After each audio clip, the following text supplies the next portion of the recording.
이 책에서 가장 영리한 동물의 멸종을 이제 고민하기 시작하셨어요. 가장 지적이라고 하는 이 호모 사피엔스가 심지어 자기 파괴적인 그런 행동들을 보이고 있는데 이것에 대한 교수님의 통찰은 어떤지 좀 궁금합니다. Because there is a paradox at the basis of our power. Our power in the world as a species, it doesn't really come from our individual intelligence. It comes from the ability to cooperate in very large numbers. Chimpanzees can cooperate, say, 20 or 50 chimpanzees. We can cooperate in 20 million, in 200 million, 2 billion people can cooperate. The global trade network really connects all 8 billion people. The food we eat, the clothes we wear, sometimes they are produced by people on the other side of the planet. This is the deep source of our power, and it's actually based on fiction, because the method we use to connect people is mostly by telling fictional stories. Religions, ideologies, even money. Money has no objective value. It's just a story that everybody believes. Now, this gives us a lot of power, but it also means that the power might be used in the service of a fantasy and sometimes of very dangerous fantasies. This is why we are at the same time the most powerful animal and the most self-destructive animal. 사실 굉장히 현재 시대에 오면서 오히려 잘못된 정보가 바로잡히는 게 더 어려워지는 그런 현상들이 일어나고 있어요. 아까 그 하라리라는 성을 바로잡는데 정말 안 되더라. 레바논. 네, 레바논 성. 네네. 이런 얘기를 하셨지 않습니까? 그러니까 AI는 굉장히 정확할 것 같지만 잘못되거나 아니면 틀린 정보는 점점 더 퍼져나가고 심지어는 음모론으로 발전해 나가는데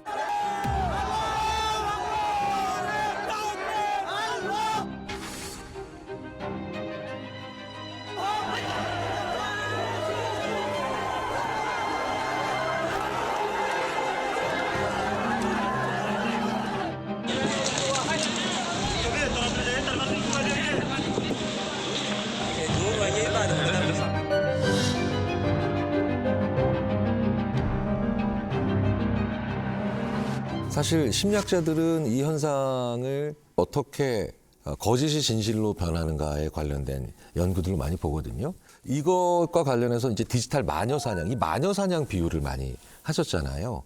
어떻게 하면 이 악순환과 연결고리를 끊을까요?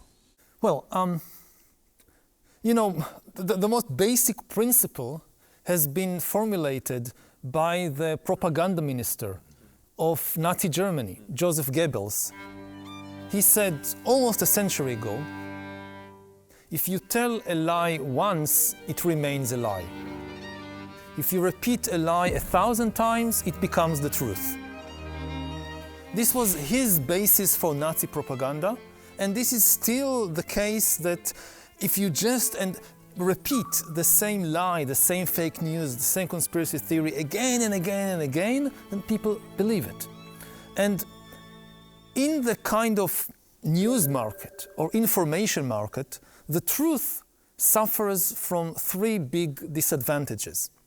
First of all, the truth is costly, whereas fiction and lies are cheap.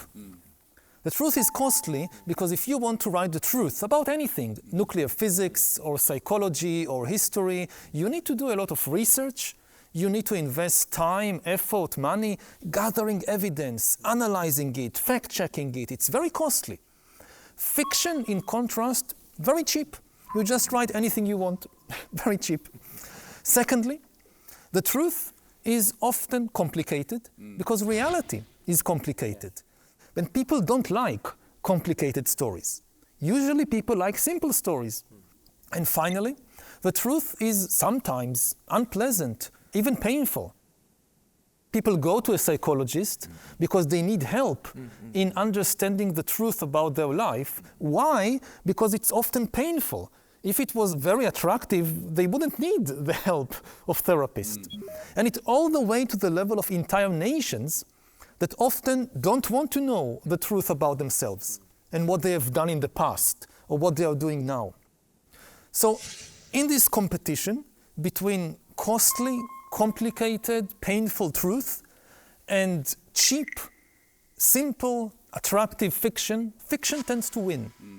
So if you have a completely kind of open market of information, the truth will be flooded, will sink under an ocean of fictions and fantasies and lies. If we want to get to the truth, we need to give the truth help.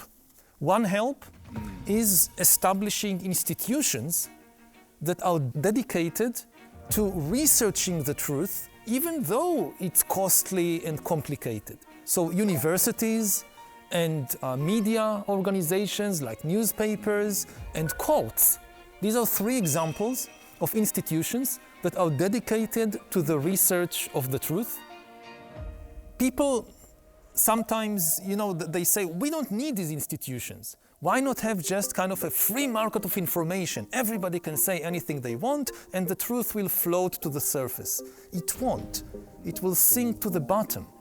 Now, one of the problems is that we are flooded by enormous amounts of information, including fake news, conspiracy theories, produced by bots and algorithms and AIs. And we need a very strong regulation against AIs that pretend to be human beings. If you go online and you see something or you read something, you need to know, is this something that is said by a real human being? Or is it a bot or an AI pretending to be a human being?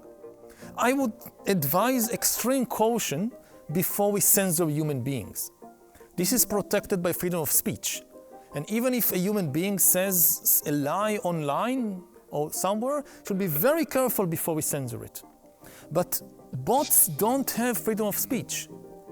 So we need to, as quickly as possible, have a very clear law that bots cannot pretend to be human beings and pollute our information sphere with these enormous amounts of fake information produced by fake people. 그런 과거의 전통적인 관점으로 사람과 그다음에 사람의 기술을 대하는 이 관점을 바꾸지 않으면 우리는 이제 대혼란의 시기에 들어가다니 그것도 아주 빠르게 올 텐데. 이미 들어가고 있다고 생각해요, 그렇죠. 사실은. 네.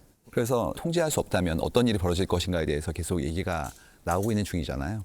근데 그 문제에 대해서 좀 명확하게 설명을 해주신 것 같아요. 네.